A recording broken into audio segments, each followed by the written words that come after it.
Welcome guys. सो आज की video में हम डिस्कस करेंगे आपके फाइनेंस अकाउंट असिस्टेंट के मैथ्स का next topic which is vectors. So vector आपको पता है क्या होता है? Any physical quantity which have magnitude as well as direction and which obeys the vector laws of addition. ठीक है, उसको हम बोलते हैं वेक्टर क्वांटिटीज। तो उन्हीं वेक्टर्स के बारे में हम यहाँ पे पढ़ेंगे।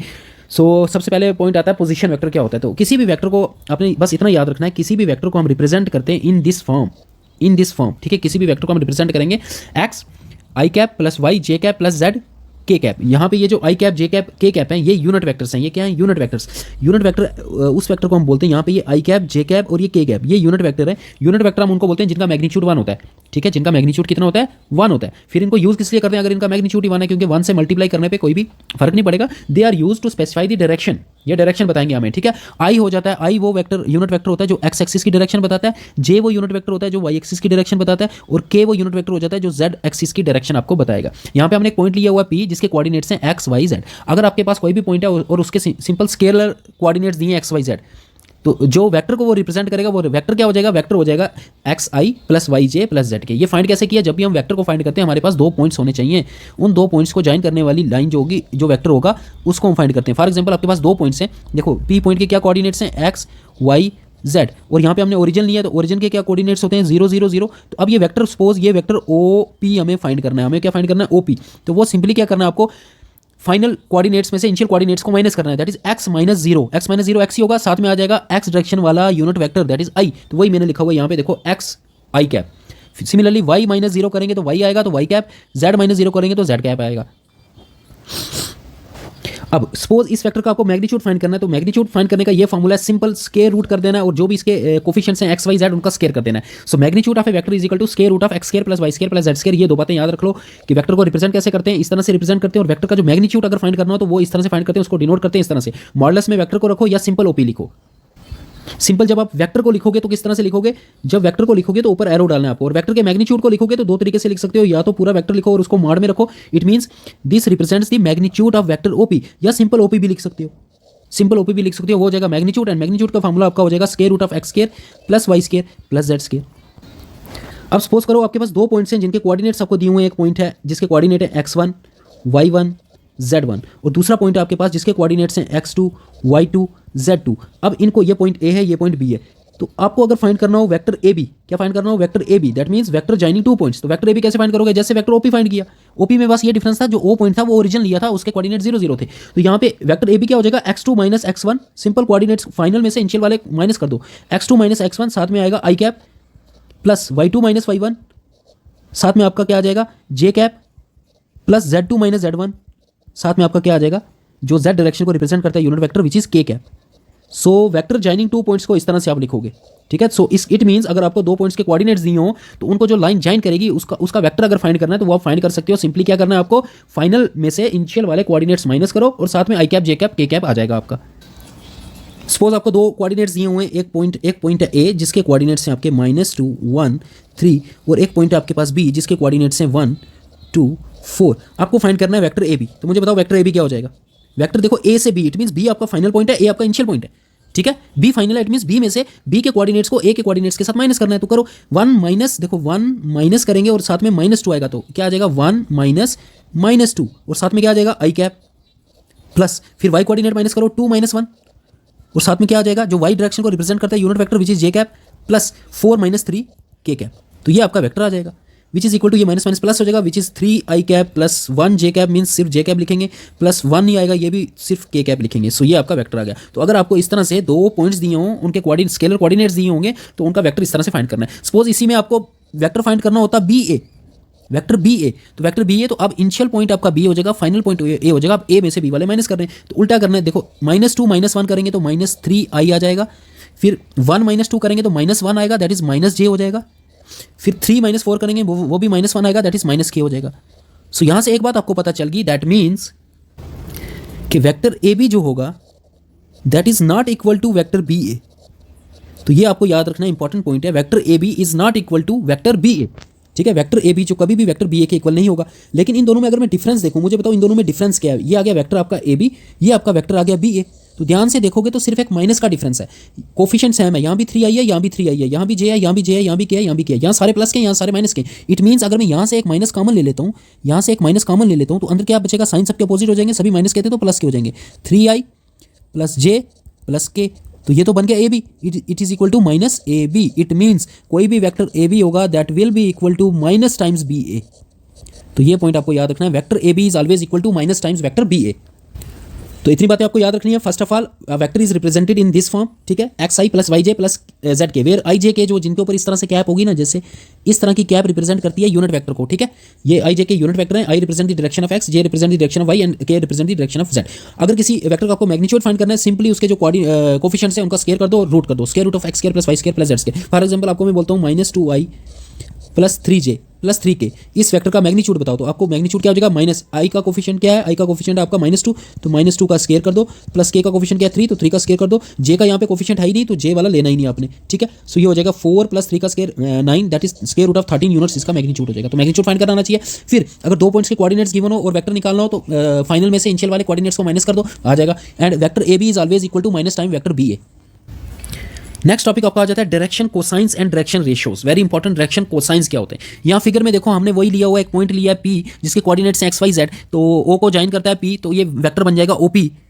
ये जो वेक्टर हमने OP लिया है, मुझे बताओ ये एक्स एक्सिस के साथ कुछ एंगल बनाएगा, लेट कर लेते हैं एक्स एक्सिस के साथ ये जो एंगल बना रहा है वो अल्फा है। सिमिलरली ये वाई एक्सिस के साथ भी एंगल बनाएगा, वाई एक्सिस के साथ जो एंगल बना रहा है उसको मान लेते हैं बीटा, ये वाई एक्सिस के साथ एंगल बना रहा है, ये बीटा मान लिया। और जेड एक्सिस के साथ भी कुछ एंगल बना रहा है, ये जेड एक्सिस के साथ जो एंगल बना रहा है इसको मान लेते हैं गामा।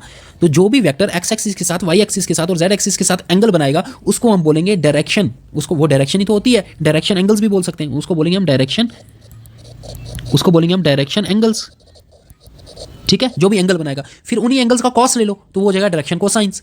तो इन्हीं एंगल्स का जब मैं कॉस लूंगा तो वो हो जाएगा direction cosines, that is cos alpha, cos beta and cos gamma are known as direction cosines. तो डायरेक्शन कोसाइंस क्या होते हैं, cos alpha, cos beta, cos gamma.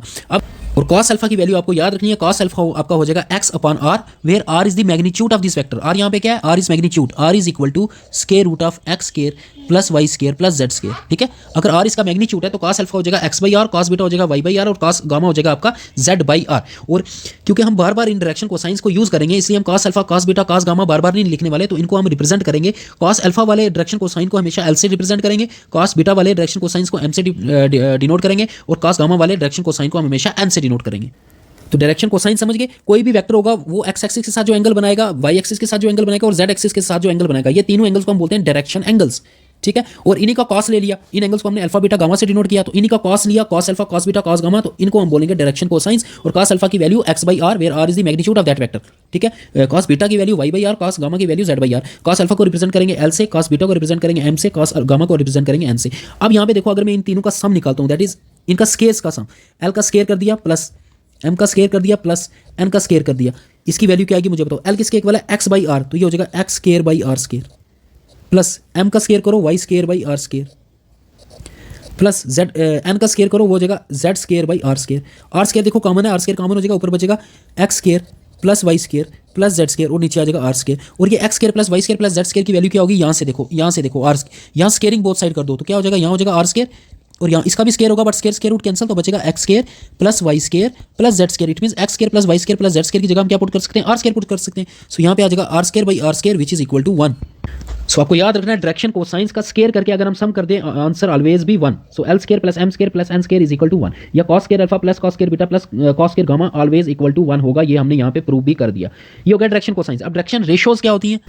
Direction ratios हम उन नंबर्स को बोलेंगे जो डायरेक्शन कोसाइंस के प्रोपोर्शनल होंगे। डायरेक्शन कोसाइंस के प्रोपोर्शनल जो भी नंबर होंगे उनको डायरेक्शन रेशियोज बोल सकते हो। फॉर एग्जांपल किसी वेक्टर के आपने डायरेक्शन कोसाइंस फाइंड किए और वो आए आपके पास -2 1 4, लेट कर लेते हैं, ये आपके डायरेक्शन कोसाइंस है। अब इन्हीं के प्रोपोर्शनल जो भी नंबर्स होंगे ना उन सबको हम डायरेक्शन रेशियोज बोलेंगे। फॉर एग्जांपल इन्हीं नंबर्स को 2 से मल्टीप्लाई कर दो तो क्या हो जाएगा -4 2 8, इनको हम डायरेक्शन रेशियोज बोलेंगे। इसी इन्हीं डायरेक्शन कोसाइंस को 3 से मल्टीप्लाई कर दो तो क्या हो जाएगा 2 3 6 3 1 3 3 4 12। 4 से मल्टीप्लाई करेंगे मैं डायरेक्शन कोसाइन के, हर डायरेक्शन कोसाइन को अगर मैं 4 से मल्टीप्लाई कर दूं तो क्या हो जाएगा -8 4 एंड 4 4 16। सो ये जो नंबर आ रहे हैं जो इनके प्रोपोर्शनल हैं, प्रोपोर्शनल क्यों हैं, क्योंकि सेम नंबर से मल्टीप्लाई करके आ रहे हैं ये, तो इनको हम बोलते हैं डायरेक्शन रेशियोज। इनको क्या बोलेंगे, डायरेक्शन रेशियोज। तो डायरेक्शन रेशियोज आर नथिंग, और डायरेक्शन रेशियोज को रिप्रेजेंट करते हैं स्मॉल a b c से, ठीक है। डायरेक्शन कोसाइंस को एल एम एन से और डायरेक्शन रेशियोज को स्मॉल ए बी सी से। तो आपको याद क्या रखना है, direction ratios are the numbers which satisfy this equation l by a is equal to m by b is equal to n by सी। ये रेशियो अगर सेम होगी तब हम इन ए बी सी को बोलेंगे, ए बी सी को तब हम बोलेंगे direction ratios which is equal to a common number, उसको लैम्डा मान लेते हैं। Any number a B c which satisfy this equation are known as direction ratio. Simple, put करके देख लो, यहाँ पे ये वाले नंबर पुट करो ए बी सी की जगह और एल एम एन की जगह ये पुट करो, देखना ये तीनों क्वांटिटीज इक्वल आएंगी। सिमिलरली अगर ये पुट करोगे ए बी सी की जगह और एल एम एन की जगह तो यही पुट करना है, तो यही वैल्यू आएगी, ये फिर भी ये तीनों इक्वल आएंगे। अगर ये वैल्यूज पुट करोगे ए बी सी की जगह और एम एल एन की जगह ये वैल्यूज पुट करोगे तब भी ये तीनों इक्वल आएंगे। So it means direction ratios are nothing, they are the numbers which are proportional to the direction cosines. वही यहाँ पे लिखा हुआ है, ये l by a is equal to m by b is equal to n by c is equal to lambda. अगर ये condition satisfy हुई for any three number a B C, then a B c are called direction ratios. तब हम A B C को क्या बोलेंगे, इन numbers को क्या बोलेंगे, डायरेक्शन रेशियोज। तो direction ratios are nothing are the numbers which are proportional to the direction cosines. Next, ये नोट याद रखना, direction cosines of a vector are unique. जो डायरेक्शन कोसाइंस होंगे वो तो यूनिक ही होंगे, उनका एक ही सेट पॉसिबल होगा। देखो कोई भी वेक्टर एक्स एक्सिस के साथ एंगल बनाएगा तो वो तो फिक्स्ड होगा ना, 30 डिग्री अगर बना रहा है तो वो 30 रहेगा, वो फिक्स रहेगा, वो कभी चेंज नहीं होने वाला। इट मीन्स डायरेक्शन कोसाइंस की जो वैल्यू आएगी वो यूनिक आएगी, बट डायरेक्शन रेशियोज जो है वो यूनिक नहीं होंगे, but not direction ratios. Direction ratios unique नहीं होंगे। जैसे अभी हमने देखा कि डायरेक्शन कोसाइंस से हम कितने भी डायरेक्शन रेशियोज फाइंड कर सकते हैं। डायरेक्शन कोसाइंस को 2 से मल्टीप्लाई कर दो, जो भी आएंगे वो नंबर्स वो डायरेक्शन रेशियोज होंगे। 3 से मल्टीप्लाई कर दो, वो भी डायरेक्शन रेशियोज होंगे। तो 4 से मल्टीप्लाई कर दो, वो भी डायरेक्शन रेशियोज होंगे। तो डायरेक्शन रेशियोज यूनिक नहीं होंगे, वो इन्फिनाइट होंगे, ठीक है, बट जो डायरेक्शन कोसाइंस होंगे वो यूनिक होंगे। Next is types of vector. तो टाइप्स ऑफ वेक्टर आपको पता होना चाहिए, जीरो वेक्टर, नल वेक्टर, नाम से ही पता चल रहा है। ऐसा वेक्टर जिसका मैग्नीट्यूड जीरो होगा उसको हम बोलेंगे जीरो वेक्टर या नल वेक्टर। यूनिट वेक्टर अभी बताया मैंने आपको, a vector whose magnitude is 1। ऐसा वेक्टर जिसका मैग्नीट्यूड 1 होगा उसको हम यूनिट वेक्टर बोलते हैं। और यूनिट वेक्टर बहुत इंपॉर्टेंट टॉपिक है वेक्टर्स में, इसको कैसे फाइंड करते हैं उसका फॉर्मूला भी हम अभी देखेंगे थोड़ी देर में। को इनिशियल वेक्टर, सो ऐसे वेक्टर जिनका इनिशियल पॉइंट सेम होगा। फॉर एग्जांपल एक वेक्टर है ये ओ ए और एक वेक्टर है ओ बी। अब देखो इनका दोनों का ये इनिशियल पॉइंट सेम है, तो we can say that O A and O B, here O A vector O A and vector O B are coinitial because they have same initial point. So अगर same initial point होगा दो vectors का, then they are called as coinitial point. Collinear vectors, तो ऐसे vector जो parallel होंगे उनको collinear बोलेंगे, ठीक है, पैरेलल होंगे। फॉर एग्जांपल ये एक वेक्टर है, ये एक वेक्टर है, तो ये आपका कोलिनियर हो जाएंगे। मैग्नीट्यूड पे डिपेंड नहीं करेगा, हो सकता है एक का मैग्नीट्यूड कम हो, एक वेक्टर का मैग्नीट्यूड ज्यादा हो, बस पैरेलल होने चाहिए। अगर पैरेलल है तो वो क्या हो जाएंगे, वो आपके कोलिनियर हो जाएंगे, ठीक है। डायरेक्शन भी हो सकता है अपोजिट हो, देखो डायरेक्शन अपोजिट भी हो सकती है, तब भी ये कोलिनियर होंगे। कोलिनियर के लिए सिर्फ देखना है वो पैरेलल होने चाहिए। और दो वेक्टर्स कोलिनियर कब होते हैं उसकी कंडीशन क्या होती है वो भी हम देखेंगे, ठीक है। Next is equal vectors. Two vectors are said to be equal if their each component is equal. For example आपके पास एक वेक्टर है x1i plus y1j plus z1k, और एक वेक्टर आपके पास और है which is x2i plus y2j plus z2k। अब ये दो वेक्टर इक्वल तभी होंगे जब इनके कॉरस्पॉन्डिंग कोफिशिएंट्स इक्वल होंगे। तो ये अगर इक्वल हैं दोनों वेक्टर, ये तभी इक्वल होंगे जब x1 is equal to x2 होगा, y1 is equal to y2 होगा and z1 is equal to z2 होगा, then we can say that two vectors are equals, ठीक है। तो याद रखना आपने, दो वेक्टर तभी इक्वल हो सकते हैं जब उनका मैग्नीट्यूड भी सेम होगा और जब उनकी डायरेक्शन भी सेम होगी। ऐसा नहीं हो डायरेक्शन मैग्नीट्यूड सेम हो बट डायरेक्शन सेम ना हो, तब इक्वल नहीं होंगे, बिकॉज हम वेक्टर्स की बात कर रहे हैं। तो वेक्टर्स में दो वेक्टर्स तभी इक्वल होंगे जब उनका मैग्नीट्यूड भी इक्वल होगा और डायरेक्शन भी इक्वल होगी। दैट मीन्स ऐसा नहीं हो सकता कि यहाँ पे 2 है और यहाँ पे -2 है तो आप इनको इक्वेट कर दोगे, नहीं, साइन भी सेम होना चाहिए इन कोफिशिएंट्स का। Next is negative of a vector. तो नेगेटिव ऑफ ए वेक्टर क्या हो जाएगा, फॉर एग्जांपल आपके पास एक वेक्टर है ए बी, ये इसकी डायरेक्शन है, तो इसका नेगेटिव क्या हो जाएगा, इसका नेगेटिव हो जाएगा बी ए, इसी को उल्टा कर देना है, बस इनिशियल पॉइंट फाइनल पॉइंट बन जाएगा, फाइनल पॉइंट इनिशियल पॉइंट बन जाएगा, ये इसका नेगेटिव हो जाएगा। That means vector A B is equal to, अभी हमने ऊपर प्रूफ करके भी देखा, is equal to negative times B A होता है, प्रूफ किया था ना। सो ये इसी को हम बोलते हैं negative of a vector. Negative of a vector हो गया जो उसकी अपोजिट डायरेक्शन में सेम मैग्नीट्यूड का वेक्टर होगा। फॉर एग्जांपल ये आपके पास एक वेक्टर है जिसका मैग्नीट्यूड है 5, तो इसका जो नेगेटिव होगा वो क्या होगा, उसका मैग्नीट्यूड भी 5 होगा बट इन अपोजिट डायरेक्शन, उसका मैग्नीट्यूड भी 5 होगा बट इन अपोजिट डायरेक्शन। ये एक वेक्टर है सपोज, इसका मैग्नीट्यूड है 6, तो इसका नेगेटिव क्या होगा, उसका मैग्नीट्यूड भी 6 होगा but in opposite direction. Next addition of vectors. अब वेक्टर को ऐड कैसे करते हैं, अब वेक्टर्स को स्केलर की तरह तो ऐड कर नहीं सकते, जैसे हम नंबर्स को करते हैं 2 + 3 = 5। सपोज कोई वेक्टर 2 है, उसका मैग्नीट्यूड 2 है और एक और वेक्टर है जिसका मैग्नीट्यूड 3 है, तो मैं बोलूँगा ये वेक्टर ए है, सपोज ये वेक्टर बी है, तो मुझे बताओ क्या a + b क्या होगा। तो a + b आप 5 नहीं लिख सकते, इज नॉट इक्वल टू 5। 5 हो भी सकता है, नहीं भी हो सकता है। 5 तभी होगा जब उनकी डायरेक्शन बिल्कुल सेम होगी। अगर डायरेक्शन सेम नहीं है तो फिर 5 नहीं होगा, क्योंकि ये वेक्टर्स हैं, इनमें हमें एंगल, उनके बीच के एंगल को भी कंसीडर करना होता है, दैट इज उनकी डायरेक्शन को भी कंसीडर करना होता है। सो इन शॉर्ट वेक्टर्स को हम स्केलर की तरह ऐड नहीं कर सकते, इसके लिए प्रॉपर रूल्स हैं। फर्स्ट आपका एडिशन ऑफ वेक्टर का रूल आ जाता है जिसको हम बोलते हैं triangle addition law. Triangle addition law क्या कहता है ये triangle addition law, if two vectors are represented both in magnitude and direction by the two sides of a triangle taken in order, then their resultant will be equal to the third side of the triangle taken in opposite order. ये आ गई statement of triangle law of addition of vectors. अब ये statement को समझते हैं हम क्या कहती है ये स्टेटमेंट। सपोज आपके पास एक वेक्टर है ए बी जिसको हमने रिप्रेजेंट किया हुआ है यहाँ by triangle by the side of this triangle A B C, ठीक है। ये वेक्टर ए बी आ गया, फिर ये वेक्टर बी सी आ गया। अब इन दोनों वेक्टर को हमने ऑर्डर में लिया हुआ है। ऑर्डर में लेने का मतलब है जहाँ पे एक वेक्टर खत्म हो रहा है वहीं से दूसरा स्टार्ट हो रहा है, ठीक है। ऑर्डर में लिया हुआ है ना, देखो यहाँ से यहाँ गए फिर यहाँ से यहाँ गए, तो एक ऑर्डर में चल रहा है सिस्टम। तो जब इस तरह से ऑर्डर में चलना चाहिए तभी ये लॉ फॉलो होगा। अब ये कह रहा है सपोज ये वेक्टर था ए बी, ये वेक्टर था बीसी, दो वेक्टर हमने ले लिया और दोनों ऑर्डर में आप इस तरह से भी समझ सकते हो जब एक का हेड और एक का टेल मीट करेंगे तब उनको वेक्टर्स को बोलेंगे कि वो ऑर्डर में है। देन इनका जो रिजल्टेंट होगा दैट इज इनको जो ऐड करके आएगा that will be equal to the third side of this triangle but taken in opposite order. Opposite order means इसका ऑर्डर ये हो जाएगा। देखो अगर मैं ऑर्डर में चलूँ तो यहाँ से यहाँ चलना है, ठीक है। ऑर्डर में चलूँ तो फिर यहाँ से यहाँ चलना है, अगर ऑर्डर में चलूँ फिर यहाँ से यहाँ ऐसे चलना है ना, ये हो गया। ये तीनों साइड ऑर्डर में होगी, लेकिन जो रिजल्टेंट होगा वो ये लॉ कहता है वो अपोजिट ऑर्डर में होगा। तो देखो अपोजिट ऑर्डर में लिया हुआ है, इस डायरेक्शन में लिया हुआ है। दैट मीन्स ये जो एसी वेक्टर होगा यहाँ पे that will be equal to A B plus B C. For example displacement की डायरेक्शन एग्जाम्पल ले लो। डिस्प्लेसमेंट एक वेक्टर क्वांटिटी होती है ना। सपोज आप ए से बी चले और बी से सी चले, तो डिस्टेंस कितना ट्रैवल किया, डिस्टेंस अगर फाइंड करना है वो तो ए बी का मैग्नीट्यूड प्लस बी सी का मैग्नीट्यूड प्लस करोगे। लेकिन अगर डिस्प्लेसमेंट वेक्टर क्वांटिटी फाइंड करनी है तो वो कैसे फाइंड होगी, वो तो shortest distance between initial point and final point. तो शॉर्टेस्ट डिस्टेंस क्या हो जाएगा, वो तो यही साइड होगी ना, वो तो यही साइड होगी ना। So this is known as triangle law of vector addition according to which ये आ जाएगा A B vector plus B C vector is equal to A C vector. But इसमें ध्यान ये रखना है, इफ इसकी स्टेटमेंट को ध्यान से पढ़ना है आपने। If two vectors represented both in magnitude and direction by the two sides of a triangle taken in order then their resultant will be the third side of the triangle but taken in opposite order. This is known as triangle law. अब इस equation को देखो मैं इस तरह से लिख सकता हूँ A B plus B C is equal to, ये ए सी को अगर मैं उल्टा करके लिखूंगा तो माइनस आ जाएगा। हमने अभी पढ़ा कि कोई भी वेक्टर ए बी होगा that will be equal to, अगर उसको उल्टा किया तो माइनस टाइम्स हो जाएगा, माइनस टाइम्स ए बी। तो वही हमने यहाँ किया हुआ है, माइनस टाइम्स बी है। ए सी को मैंने क्या किया, माइनस टाइम्स सी ए लिखा, तो माइनस वाला सी ए इधर आएगा प्लस हो जाएगा। तो इस तरह से भी इस इक्वेशन को हम लिख सकते हैं vector A B plus vector B C plus vector C A is equal to 0 हो जाएगा। दैट मीन्स इसका क्या मीनिंग हुआ, सी ए लिया ना, अब इट मीन्स ये ऑर्डर में ले लिया। आप देखो ए से बी गए, बी से सी गए, फिर सी से देखो ए आया, सी से ए आया, तो सी से ए आए, फिर ए से बी गए, बी से सी गए, फिर सी से ए आया। ये वाला अपोजिट ऑर्डर में लिया है। तो जहाँ से शुरू किया था वहीं पे शुरू खत्म हो गया। अब डिस्प्लेसमेंट कितनी होगी, अब डिस्प्लेसमेंट हो जाएगी 0। इट मीन्स अगर आप ए से बी गए, बी से सी गए, तो तब डिस्प्लेसमेंट कितनी होगी, समझो इस बात को। अगर आप ए से बी गए और बी से सी गए, बस इतना ही डिस्टेंस कवर किया, तब डिस्प्लेसमेंट हो जाएगी ये वाली इन अपोजिट ऑर्डर। लेकिन अगर मैं कहता हूँ आप ए से बी गए, बी से सी गए, फिर सी से वापस ए बी आए, तो अब डिस्प्लेसमेंट कितनी होगी, जहाँ थे वहीं पे पहुँच गए, तो अब डिस्प्लेसमेंट 0 होगी। वही इस इक्वेशन में रिप्रेजेंट किया हुआ है।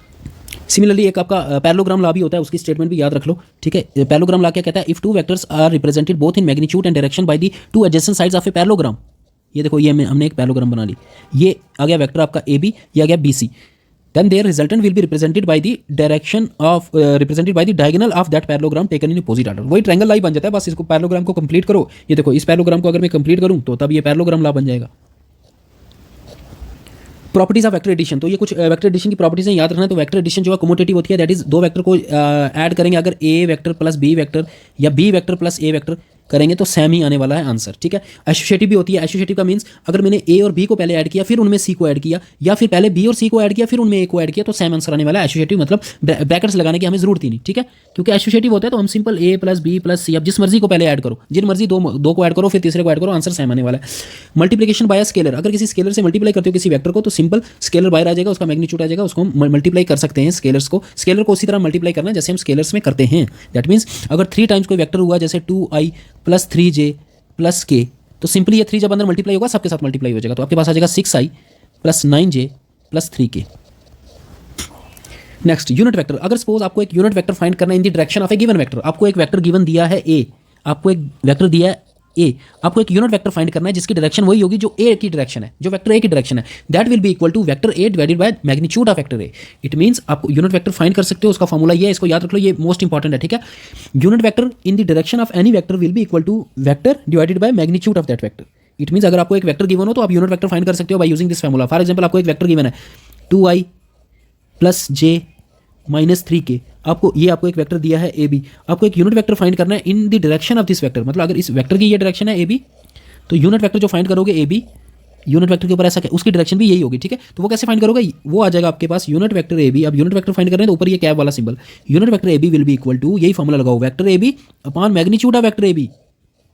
वेक्टर ए बी तो ये आपके पास 2i plus j minus 3k upon इसी का मैग्नीट्यूड क्या हो जाएगा इसका, 2 का स्क्वायर 4, 1 का स्क्वायर 1 और माइनस 3 का square 9, that will be equal to 2i plus j minus 3k upon 9 plus 1 10 plus square root of 14। ये आपका यूनिट वेक्टर आ जाएगा in the direction of this vector. ये आ गया यूनिट वेक्टर ए बी। अब इस वेक्टर का मैग्नीट्यूड फाइंड करोगे ना इस पूरे वेक्टर का, इसको मैं ऐसे भी लिख सकता हूँ, देखो इस वेक्टर को हम ऐसे भी लिख सकते हैं 2/√14, स्क्वायर रूट 14 को डिस्ट्रीब्यूट कर दो सबके साथ अलग से लिख दो, into I plus j/√14 plus sorry minus 3/√14 into K. इस तरह से भी लिख सकते हो। ये एक यूनिट वेक्टर है, इसका मैग्नीट्यूड फाइंड करोगे 1 आएगा। तो अभी के लिए सिर्फ आप ये फॉर्मूला याद रख लो यूनिट वेक्टर फाइंड करने का, जब हम एमसीक्यूज करेंगे तो और क्लियर हो जाएगा। Next topic is section formula. Section formula याद रखना आपने। सेक्शन फार्मूला क्या कहता है कि सपोज आपके पास कोई वेक्टर है पी क्यू, देखो यहाँ पे पी क्यू हमने एक वेक्टर ड्रा किया हुआ है पी क्यू। इस पी क्यू वेक्टर को पी एक पॉइंट था, ठीक है, उसका ये आ गया आपका ओरिजिन और क्यू एक पॉइंट है। ओ पी जो वेक्टर है उसको हमने ए वेक्टर से डिनोट किया और ओ क्यू जो वेक्टर है उसको हमने ये बी वेक्टर से डिनोट किया हुआ है। अब ये जो पी क्यू वेक्टर बना इसको एक पॉइंट है आर, वो डिवाइड कर रहा है इन दी रेशियो m/n।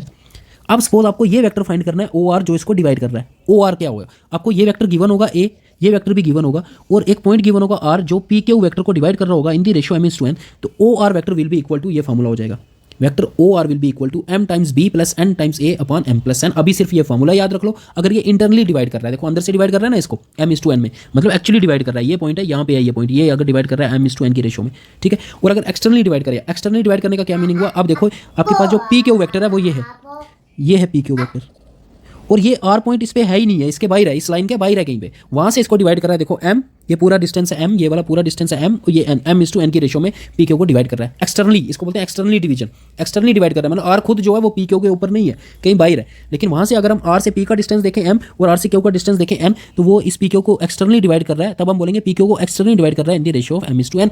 उस केस में ओ आर जो होगा तब ये फॉर्मूला हो जाएगा, यही फॉर्मूला सेम, प्लस की जगह दोनों जगह माइनस हो जाएगा।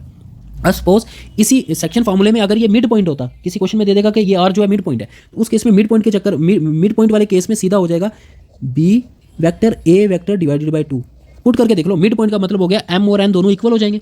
इक्वल जैसे ही होंगे, सपोज दोनों एम है तो ये भी एम हो जाएगा, ये भी एम हो जाएगा, एम को कॉमन ले सकते हैं। देखो एम कॉमन ले लेंगे ऊपर से, तो ऊपर बचेगा बी वेक्टर प्लस ए वेक्टर और डिनोमिनेटर में एम प्लस एम कितना हो जाएगा 2m हो जाएगा। देखो एम और एम कैंसिल, क्या बचा b प्लस a/2, वही मैंने यहाँ पे लिखा है b plus a/2।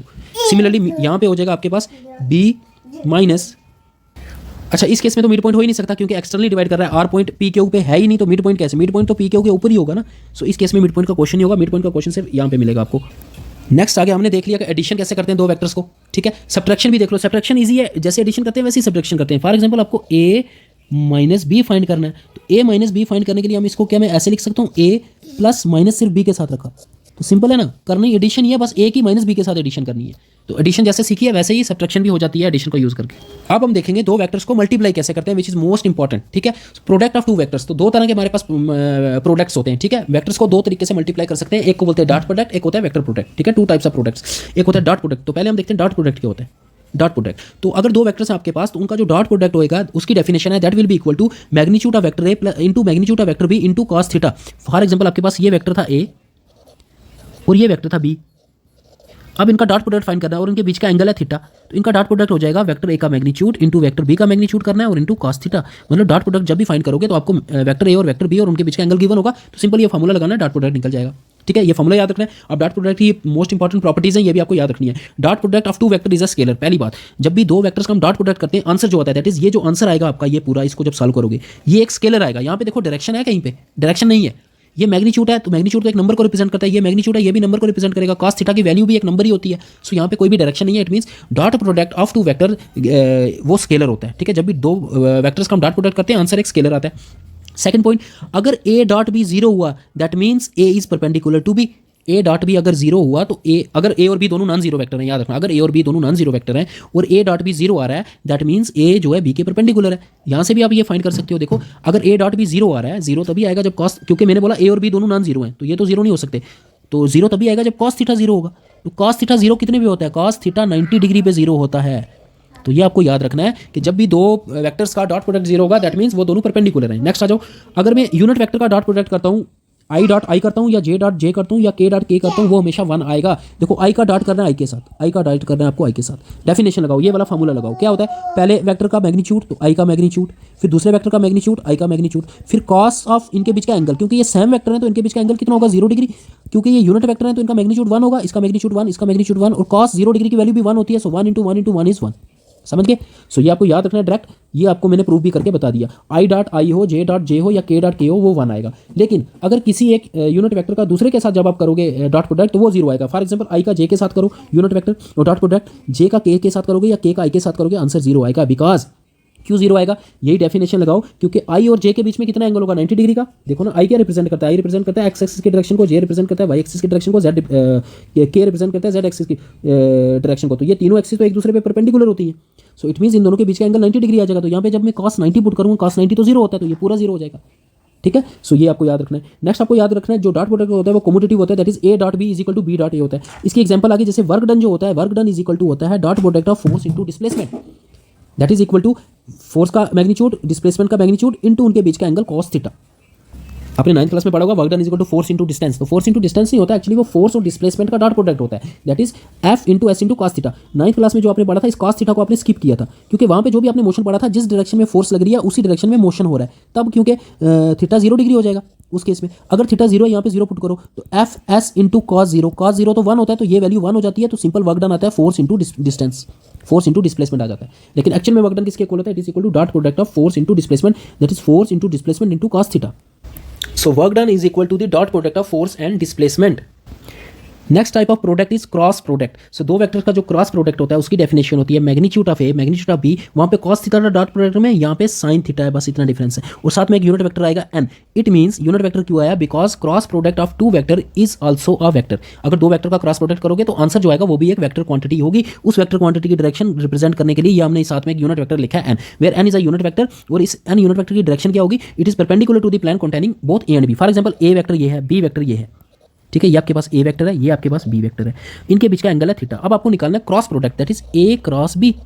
So A cross B find करने का मेथड क्या वो तो मैं पहले बताऊंगा। पहले मुझे बताओ, ये जो ए क्रॉस बी आप फाइंड करोगे, ये एक वेक्टर आएगा, मैंने बताया। अगर वेक्टर आएगा तो उसकी भी कोई ना कोई डायरेक्शन होगी, तो उसकी जो डायरेक्शन होगी that will be perpendicular to the plane containing both A and B. जिस भी प्लेन में ये ए और बी होंगे उस प्लेन के परपेंडिकुलर। फॉर एग्जांपल यहाँ पे देखो, यहाँ ये इस पेज के प्लेन में ए और बी, तो जो ए क्रॉस बी की डायरेक्शन होगी वो इसके परपेंडिकुलर होगी बाहर की तरफ, ठीक है, प्लेन से बाहर की तरफ परपेंडिकुलर। बोर्ड में अगर आप ए और बी बना रहे हो तो जो ए क्रॉस बी की डायरेक्शन होगी वो बाहर की तरफ होगी, बोर्ड से बाहर की तरफ परपेंडिकुलर, ठीक है।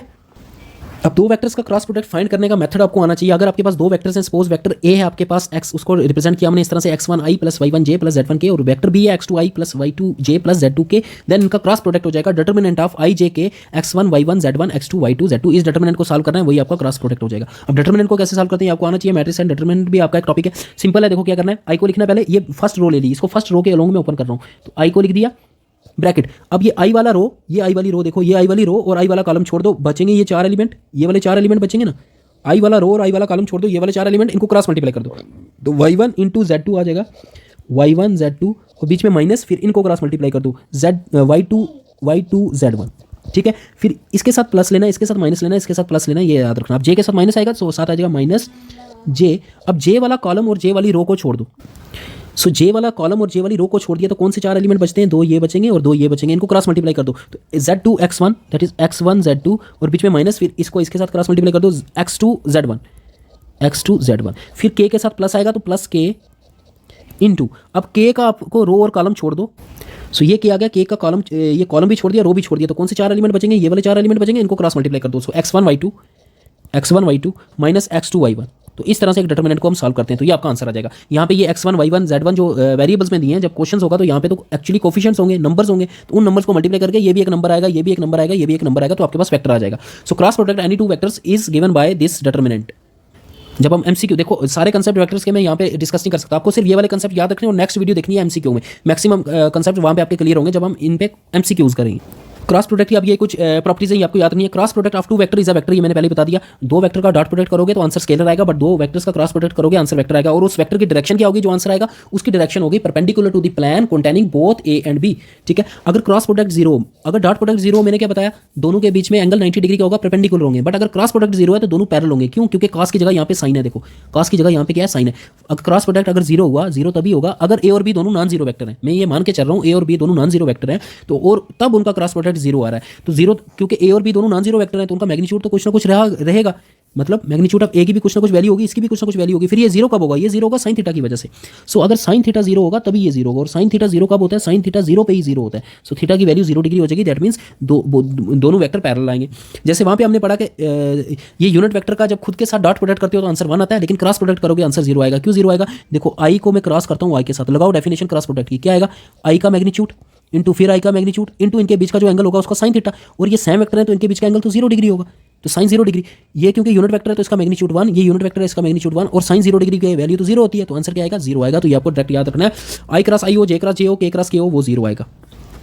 लेकिन अगर आई का मैं जे के साथ क्रॉस करता हूँ, जे का के साथ या के का आई के साथ, अब इनके बीच में तो एंगल 90 डिग्री है, इनके बीच का एंगल तो 90 डिग्री है, तो इट मीन जो आंसर आएगा वो आपका 0 नहीं आना। बट यहाँ 1 भी नहीं लिख सकते इनका आंसर, क्योंकि 1 तो सिंपल एक नंबर होता है ना 1 तो सिंपल एक नंबर होता है, दैट इज स्केलर होता है, क्योंकि दो वेक्टर्स का जो क्रॉस प्रोडक्ट होता है वो खुद एक वेक्टर होता है, इसलिए हम 1 नहीं लिख सकते, 1 की जगह एक यूनिट वेक्टर लिखेंगे। सो आई क्रॉस जे करोगे तो के आएगा, जे क्रॉस के करोगे तो आई आएगा, के क्रॉस आई करोगे तो जे आएगा। ये टेकन इन ऑर्डर है। लेकिन अगर उल्टा हुआ, जे क्रॉस आई हुआ तो माइनस के होगा, के क्रॉस जे हुआ माइनस आई होगा, आई क्रॉस के हुआ तो माइनस जे होगा। इसको याद कैसे रखोगे? सिंपल आपका ट्रिक एक बताता हूँ, उससे ये सारा आपको मेमोराइज हो जाएगा। आपको क्या करना है, एक सर्कल बनाना है, ठीक है, उस सर्कल में इन ऑर्डर लिख दो आप आई जे के। तो यहाँ पे मैं किसी भी डायरेक्शन में क्लॉकवाइज डायरेक्शन में ले लेते हैं, ये आ गया आपके पास आई, ये आ गया आपके पास जे, ये आ गया आपके पास के।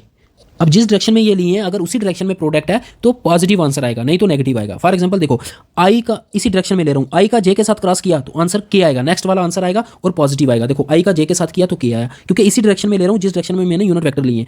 अगर मैं जे का के साथ क्रॉस करता हूँ, इसी डायरेक्शन में ले रहा हूँ जिस डायरेक्शन में मैंने इनको लिया था, तो आंसर नेक्स्ट वाला आएगा, दैट इज आई आएगा। जे क्रॉस के आई आ जाएगा, के क्रॉस आई, देखो के क्रॉस आई इसी डायरेक्शन में लिया तो आंसर नेक्स्ट आ जाएगा जे आ जाएगा। लेकिन अगर अपोजिट डायरेक्शन में हुआ तो आंसर माइनस में आए। अब देखो जिस डायरेक्शन में आपने ये लिए, अगर इनके अपोजिट डायरेक्शन में आप लेते हो, फॉर एग्जांपल मैं इस डायरेक्शन में चलूंगा आप, तो जे क्रॉस आई होगा तो के ही, लेकिन माइनस के होगा क्योंकि अपोजिट डायरेक्शन में चल रहे हो। देखो कहाँ पे है जे क्रॉस आई, कहाँ पे है ये देखो, J cross I is equal to minus K. Similarly opposite direction में वापस चलो, आई क्रॉस के करोगे तो माइनस जे आएगा, ये आई क्रॉस के आएगा माइनस जे, फिर के क्रॉस जे करोगे तो के क्रॉस जे के आ जाएगा, वो माइनस आई आ जाएगा, आई क्रॉस के माइनस जे आएगा, ठीक है।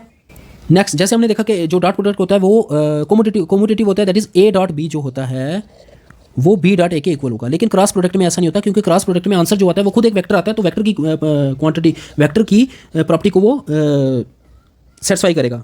सो ए क्रॉस बी जो है वो बी क्रॉस ए के इक्वल नहीं होता, minus times b cross a के इक्वल होता है, ये आपको याद रखना है। इसकी एग्जांपल होगी टॉर्क एक फिजिकल क्वांटिटी होती है which is equal to cross product of force and perpendicular distance. So इतना आपको सिर्फ ये अच्छे से आपको रिवाइज करना है जो मैंने पढ़ाया है, this is enough for vectors. जो भी कंसेप्ट बचेंगे बाकी तो वो अब MCQ में ही डिस्कस करेंगे, कल मैं उसकी वीडियो अपलोड कर दूंगा। If you like the video please subscribe the channel, और टेलीग्राम चैनल को ज्वाइन कर लेना, उसका लिंक मिल जाएगा डिस्क्रिप्शन बॉक्स में। Thanks for watching.